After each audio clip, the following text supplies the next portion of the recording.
Well, in a moment, insight from our political insider, Pat Brady. First, former South Carolina Governor Nikki Haley is keeping her word. She will push ahead with her campaign despite a 20-point primary loss to former President Donald Trump. Now, all roads to the Republican nomination run through Michigan, at least tomorrow, which is set to host a primary. Our Naomi Ruckham has more.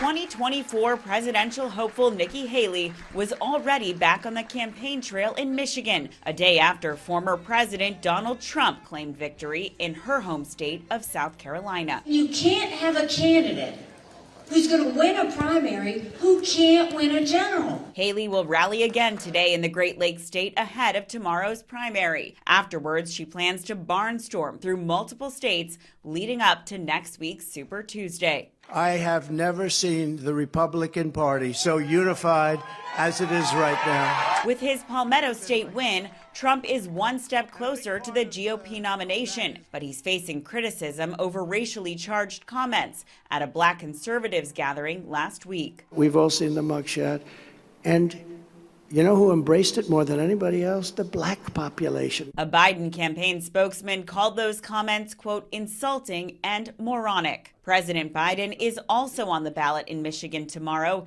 His surrogates honed in on abortion rights while campaigning there over the weekend. Women should have the right to make their own decisions about their health care and not politicians.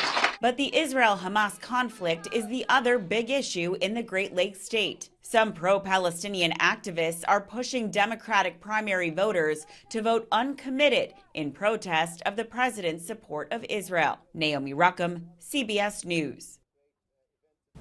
Nikki Haley's campaign says she raised over $1 million in the hours after her loss in South Carolina, but she's going to have to do it without the help of major conservative group funded and founded by the Koch brothers. They'll no longer be offering financial support to her campaign. Now let's bring in former chairman of the Illinois Republican Party, Pat Brady. Pat Brady, that's a big hit for her, huh? Yes and no. I think, interestingly, they didn't say that they're going to back Donald Trump either. And it's not so much the finances as they have a network, a Get Out the Vote network throughout the country, which is important. I mean, the reality is it is an uphill climb for Nikki Haley at this point. But in the Koch people, they're business people. They can do the numbers, too. But it's not debilitating. She did raise a lot of money after even losing in South Carolina.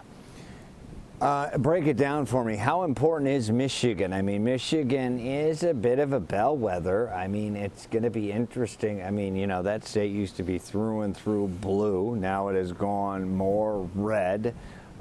It is. What are you looking for? What do you see happening there? What do you see being important? Yeah, historically, they tend to go against what South Carolina did. And McCain in 2000 actually lost South Carolina and came back the next Tuesday and won in Michigan. There's an open primary, as you mentioned before, and there are a lot of the more traditional Republican voters, particularly in the western part of the state.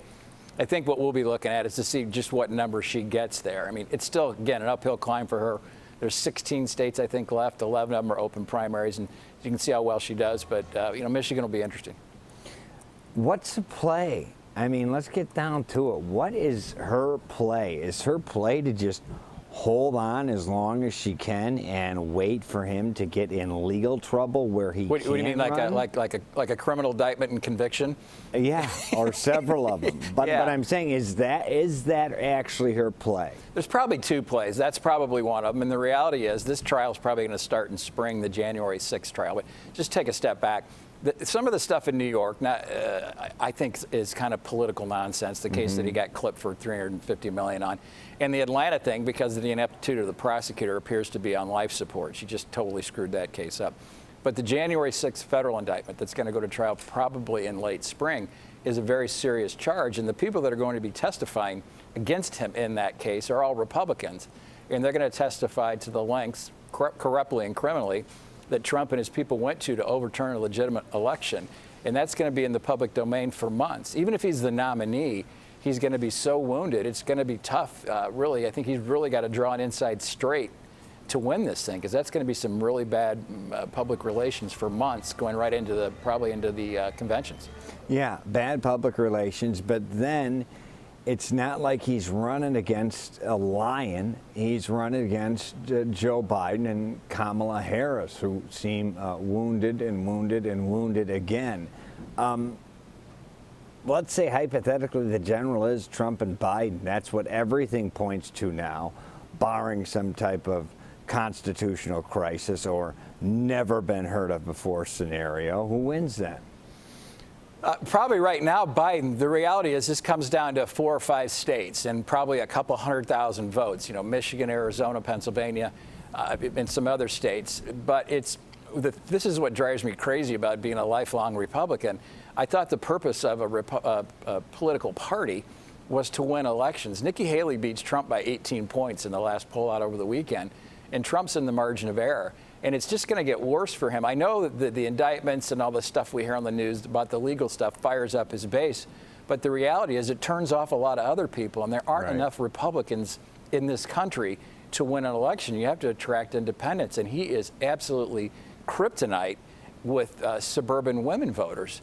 So I don't know how this comes up, but on the other hand, Biden's at 38%. I mean, those are worse than Jimmy Carter numbers. Yeah. And the reality is 7 in 10 Americans don't want either of them, but we're stuck with this apparently, and it's really going to be interesting to watch. But I think right now, it's advantage Biden, but who knows what can happen in the next 5 or 6 months. Yeah, so many people we see who have voted or are voting are saying they're holding their noses and voting, and we will all hold our breath and wait and see. Pat Brady, thank you for your time today. We will talk again soon, my friend. See you, Brad. Thanks.